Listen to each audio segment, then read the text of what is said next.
Bom, é isso aí, estamos de volta com o programa Plantão da Tarde. Para você que está conosco ligado, está na hora de debater. Começamos agora o nosso quadro Em Debate.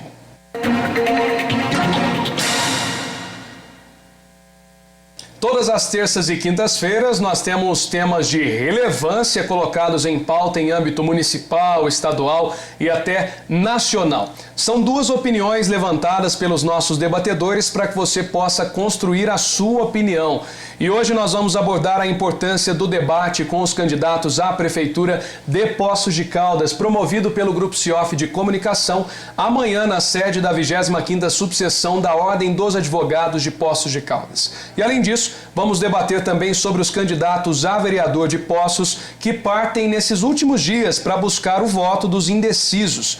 E participa conosco pela primeira vez o advogado, especialista em direito penal e processo penal, além de mestre em constitucionalismo e democracia, João Marcos Araújo Tomé. João, muito obrigado pela sua presença. E também participa conosco o advogado, especialista em ciências criminais, atual tesoureiro da OAB Poços de Caldas, foi também assessor jurídico do 29º Batalhão da Polícia Militar de 2013 a 2018, escritor e autor de 4 obras literárias, Tadeu Francisco Rodrigues. Muito obrigado também, Tadeu, pela sua presença. Bom, o Em Debate, como você já sabe, a gente levanta primeiro uma introdução por cada um dos debatedores, depois a gente entra com algumas perguntas para que eles se posicionem dentro dos temas. Bom, começando então com o Tadeu. Tadeu, introdução sobre essa questão do debate entre os candidatos e essa reta final, por que não, também junto ao período eleitoral. Uma boa tarde a você. Boa tarde a todos. Fico muito feliz em poder voltar e falar agora numa reta final, uma reta decisiva, principalmente onde os indecisos poderão aí tirar suas dúvidas, sanar suas dúvidas, analisar os candidatos. O que eu costumo falar é que no debate a gente tem uma oportunidade de aprofundar um pouco mais as questões confrontadas, porque quando você tem uma propaganda política, você tem uma situação muito confortável para o candidato, onde ele coloca as suas posições de um jeito muito tranquilo, de um jeito muito unilateral. O debate, ele força a apresentar o projeto através de conflito, através de contrapontos, onde funciona tranquilamente a dialética, como deve ser um Estado democrático. Eu costumo falar também é que as pessoas devem analisar não apenas as suas vantagens pessoais com determinados projetos, mas analisar a sociedade como um todo. É muito importante, num debate, analisar também os projetos sociais, lembrando que Poços de Caldas é uma cidade plural, e para a cidade funcionar bem, todas as áreas, todos os bairros devem estar amparados. Então eu peço ao eleitor que tenha atenção a isso também. Isso enriquece ainda mais a importância do seu voto. Saber que, claro, que um projeto social ele é muito mais lento na sua estruturação, porque é um projeto de base, onde a partir dele a sociedade consegue se fortalecer. Então, eu acho que é um momento importante e é um momento muito sábio para o eleitor indeciso e para aquele indeciso que já está decidido também, usar isso a seu favor. Legal, e também agora uma introdução por parte do nosso outro debatedor. João, muito obrigado pela presença e boa tarde. Boa tarde, Galo. Boa tarde, Tadeu. Boa tarde a todos os nossos telespectadores. Quero dizer que é um prazer estar estreando aqui no Em Debate e principalmente para abordar um tema tão importante e tão atual.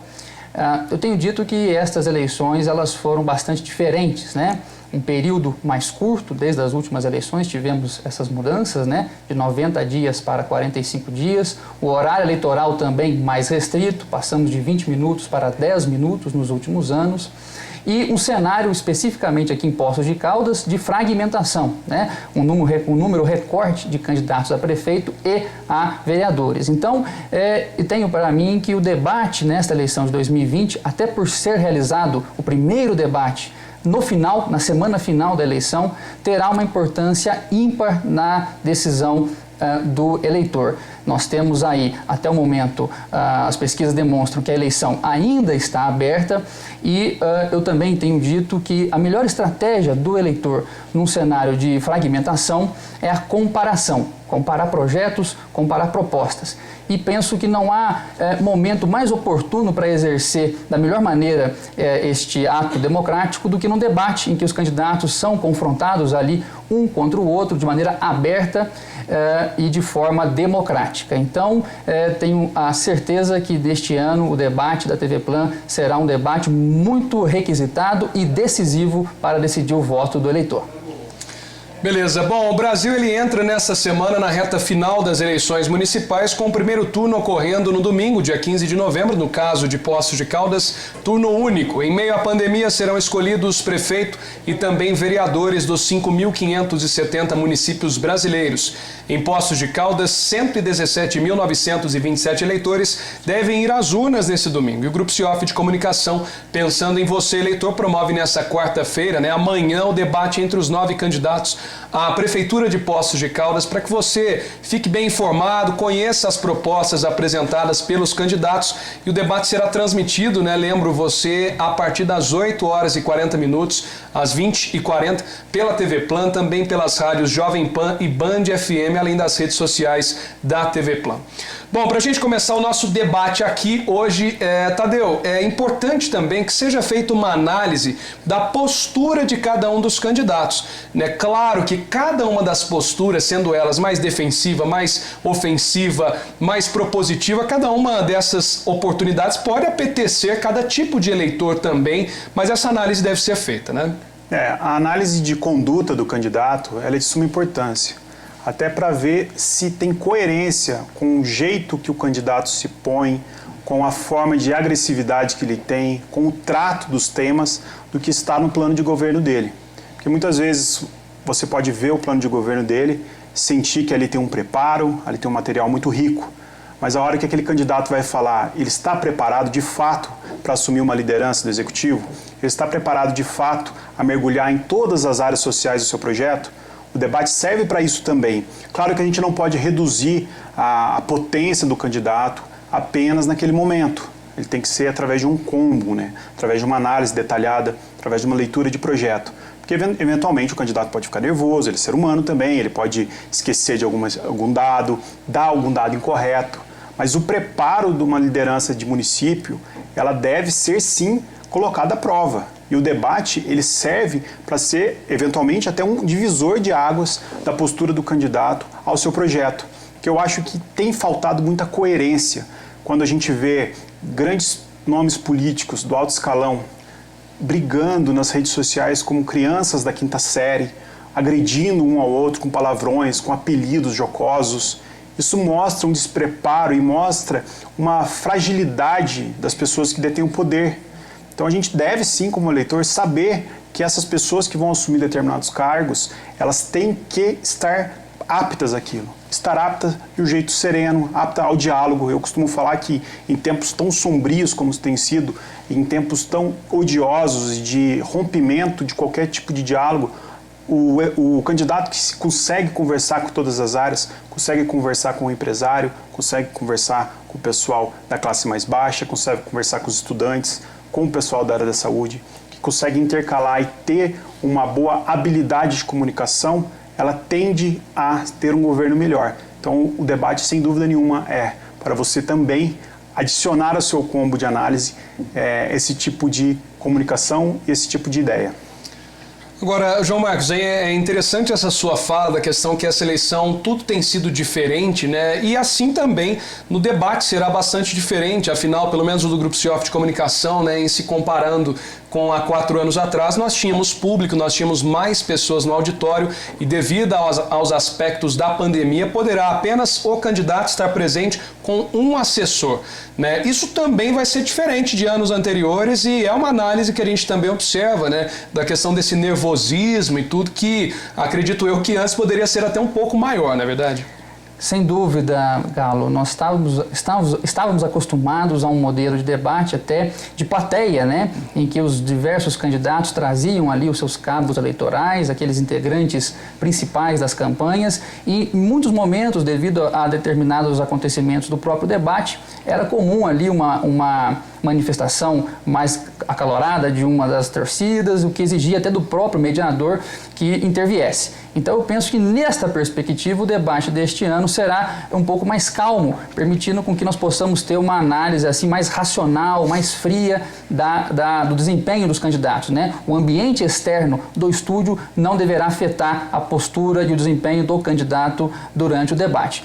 Quero lembrar isto que o Tadeu falou, muito importante, de certificar-se da credibilidade e da qualidade das propostas dos candidatos no debate.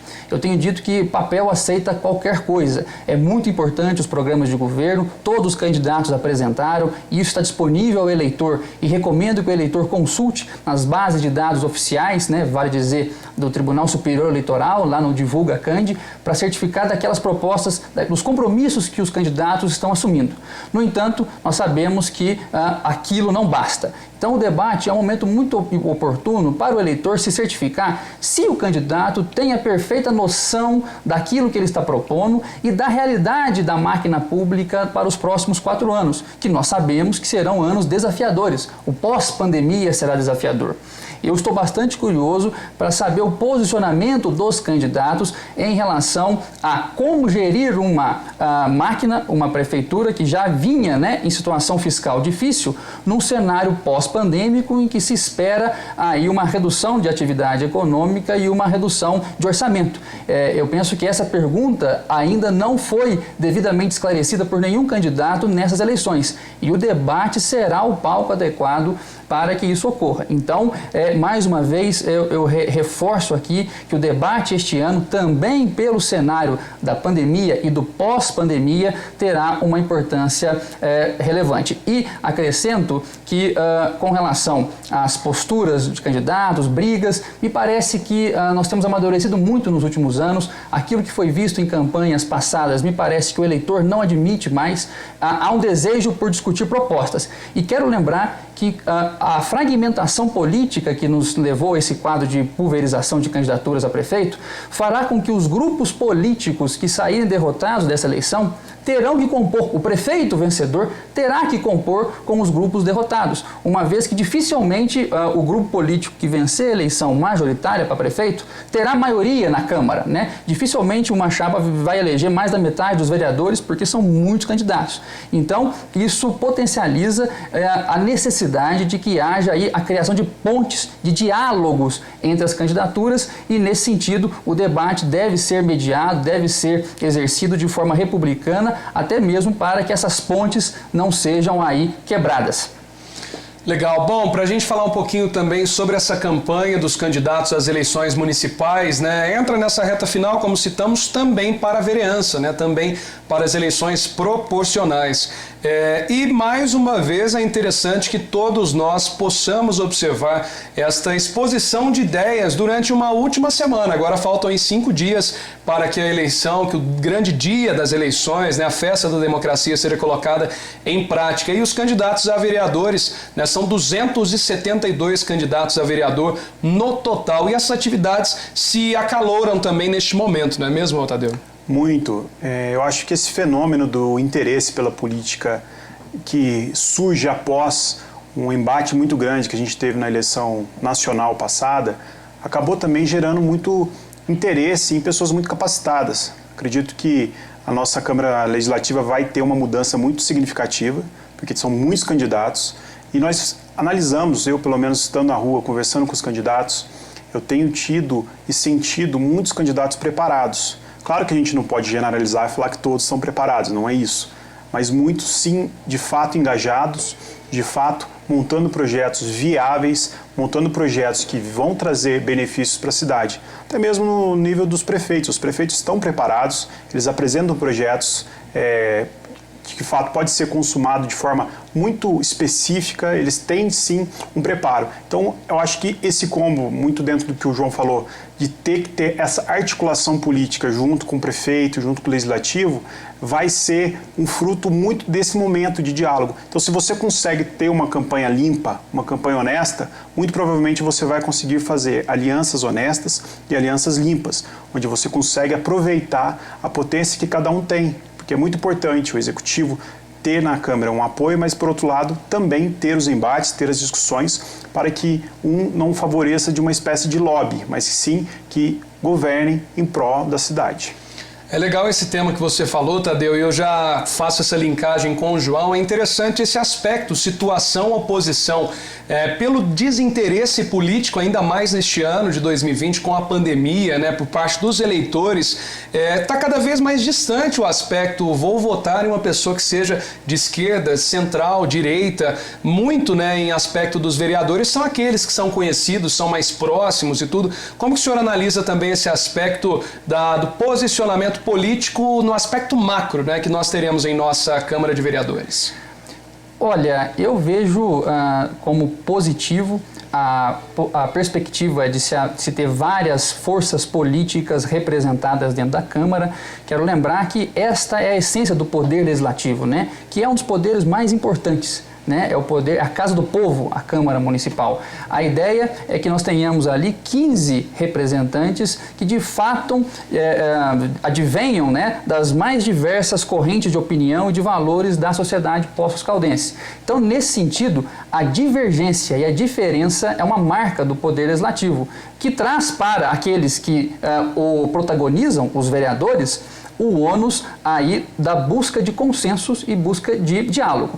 Então, eu acho muito saudável nós termos aí uma Câmara plural. Acho saudável, inclusive, também que nós tenhamos aí, eventualmente, um poder legislativo que majoritariamente seja de oposição ao poder executivo. Isso não é ruim, né? Lia, inclusive, outro dia que os analistas estão vendo com bons olhos nos Estados Unidos, onde o Senado, me parece que se tornou majoritariamente republicano e a Casa Branca foi para os democratas. Isso é visto nos Estados Unidos como um sinal de maturidade democrática, de modo que um poder possa aí controlar o outro. E aqui em Poços é a mesma situação. Com relação aí aos padrões de escolha de candidatos, eu acho que cada eleitor tem a sua sabedoria, tem a sua forma particular de ver as situações. É evidente que eu concordo com o meu colega Tadeu, nós temos observado um aumento do padrão de qualidade dos candidatos, e isto muito em função da elevação do nível de exigência do eleitor. O eleitor poços-caldense está mais exigente nos últimos anos. E nesse sentido, eu também vejo candidatos à vereança com bastante qualidade, e eu penso que o eleitor ele deve fazer uma análise, sim, bastante criteriosa. São muitos candidatos, ouso dizer que é muito difícil saber todos os candidatos, saber quem são e saber aprofundadamente o projeto e a história de cada candidato, mas algumas estratégias podem auxiliar, como a consulta à família, a consulta aos grupos que cercam esse eleitor e, principalmente, buscar o eleitor refletir sobre que tipo de representante ele quer. Se é um eleitor que trabalha no serviço cultural, de repente um candidato que represente a cultura. Se é um eleitor que tem alguma ligação com a educação ou com o setor de saúde, um candidato que represente esse setor. Ou se é um eleitor que está apenas preocupado aí com questões de moralidade pública, transparência, contra a corrupção, procurar também candidatos que tenham essas bandeiras em si. E sempre observar também candidatos que prometem aquilo que não está sob a sua alçada, né? Nós temos aí muitos exemplos de candidatos a vereador que se comprometem em executar políticas públicas, e nós sabemos que quem executa é o poder executivo. O vereador fiscaliza e propõe. Portanto, vale a dica para o eleitor também ficar atento em candidatos a vereador que talvez não tenham até um conhecimento muito aprofundado da própria função que irão desempenhar. Legal. Bom, João Marcos, muito obrigado pela presença. Também ao Dr. Tadeu, muito obrigado pela presença mais uma vez. Convido de novo a você, quarta-feira nós teremos o nosso debate. Amanhã, a partir das 8h40 da noite, do Grupo Cioff de Comunicação, a presença de todos esses candidatos. Hoje foi realmente uma aula aqui para que você possa se preparar também, enquanto eleitor, para assistir, para acompanhar e até interagir durante o nosso debate do Grupo Cioff de Comunicação. Bom, uma boa tarde a todos. Eu volto às 7 horas da noite com o Plantão 47. Obrigado pela audiência, gente. Tchau.